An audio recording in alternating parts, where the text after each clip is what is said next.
আসসালামু আলাইকুম হুজুর। ওয়ালাইকুম আসসালাম ওয়া রাহমাতুল্লাহি ওয়া বারাকাতু। তো বাবা তোমার আব্বা বাড়িত না? বাড়ি তুই এনো তোমার আব্বারা আইলে কইও উজুরে কুকুরের মাংসটা দেয়া গেছুন। হ্যাঁ আচ্ছা ঠিক আছে। আচ্ছা বাবা যাও যাও তুমি যাও তাহলে।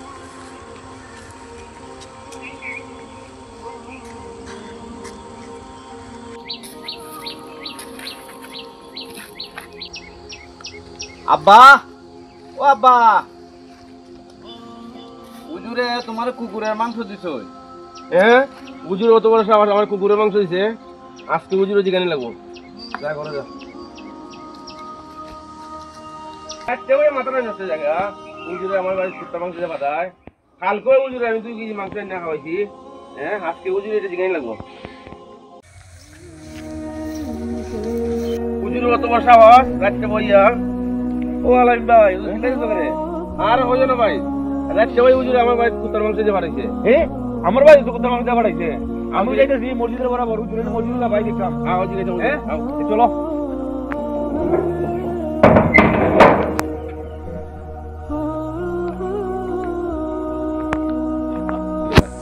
হুজুরে অত বড় সাবাস আমার বাড়ি কুত্তার মাংস কেমনে দেওয়া পাঠাইন? পাঁচদিন ভাই কই দিতে হয় যাইতাম ভাই মসজিদ হুজুরে দাঁড়ো। হুজুরে আমরা বাড়ি কুত্তার মাংস দেওয়া পাঠাইছুন। ও আবু তো এদের তো আমি যদি আমার কুত্তার মাংস দিয়ে ওটা দিন সকালে হলা আও তিনজন নেমু। আও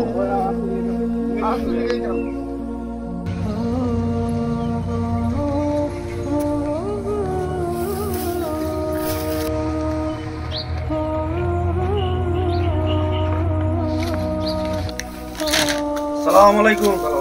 ওয়ালাইকুম আসসালাম ওয়া রাহমাতুল্লাহি ওয়া বারাকাতু। হুজুর হুজুর হুজুর আপনি তো কুত্তার মাংস আরাম জানুন, আমার বাড়িতে আপনি কুত্তার মাংস পাঠাইনি কারণ কিটা? বাবা রে কুত্তার মাংস যে আরাম এটা আমি জানি। আমি জানি না বুঝছই তোমার বাড়ি কুত্তার মাংস দিয়েছি।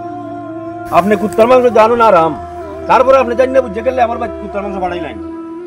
বাবা রে কুকুরের মাংস যে হারাম এটা তুমিও জানো আমিও জানি, যে সবাই জানে। এর লাগি তোমার বাড়িতে আমি কুকুরের মাংস দিয়ে পাঠাইছি, যাতে আল্লাহ তোমারে সঠিক বুঝ দান করে যে আমি যে সুদ খাই তোমার পারি সমস্যা নাই, কিন্তু সুদ খাওয়া আর কুকুরের মাংস খাওয়া তো সমান নই। এটা বুঝবার লাগে রে বাবা। তোমার বাড়িতে আমি কুকুরের মাংস দিয়ে পাঠাইছি, বুঝছো নি? আল্লাহ যাতে তোমারে সঠিক বুঝ দান করে, মনে কষ্ট নিও না। বুঝলাম আমি যুবক ছেলে, আমি কি তা বললাম আমার বাড়ি কুত্তার মাংস দিয়ে পাঠাইলেন, কাজটা কি ঠিক করতে হবে? বাবা রে তুমি আমার কথা রাগ করো না। তোমার নিজের ঘরে বউ তুইয়া তুমিও তো করো কি এখন কাজটা কি ঠিক? এটা তো হারাম। এর লাগে আমি তোমার বাড়ি তো কুকুরের মাংস দিয়ে পাঠাইছি, বুঝছো না? এটা মন হারাম হওয়ার কিছু নেই। তোমরা হয়তো আমার কথা তিনজনে কষ্ট পাইতে পারো, তোমরা তিনজনের বাড়িতে আমি কুকুরের মাংস দিয়ে পাঠাইছি। এটা আসলে তোমরা বুঝাই পেলে পাঠাইছি। তুমি সুদ খাও, এটা হারাম, সুদ খাওয়া হারাম। আমি যে কুকুরের মাংস পাঠাইছি, কুকুরের মাংস মানে ইসলামের দৃষ্টিতে হারাম। এর লাগি তোমার বুঝার লাগি মানে আমি তোমার বাড়িতে কুকুরের মাংস পাঠাইছি। আর তোমার যে পাঠাইছি রে বাবা, তুমিও তো মানে নিজের গর্ভবতী আর এক বিটির সাথে ফরকিয়া করো। তোমার এটা বুঝাইবার লাগি আমি তোমার ঘরের মধ্যে মানে কুকুরের মাংস পাঠাইছি। আর তোমার কথা কইলাম বাবা, তুমি যে গাঁজা খাও এটা জিনিসটা তো হারাম। গাঁজা খাওয়া তো হালাল না। মানে তোমার বাড়িতে পাঠাতে এলেই কই যে তুমি যাতে বুঝো যে গাঁজা হওয়া আরাম, কুকুরের মাংস খাওয়া আরাম, দুটো সমান। তোমরা সবার বাড়ি এটার লেগে আমি কুকুরের মাংস পাঠাইছি, আল্লাহ যাতে তোমরা হেদায়েত দান করো।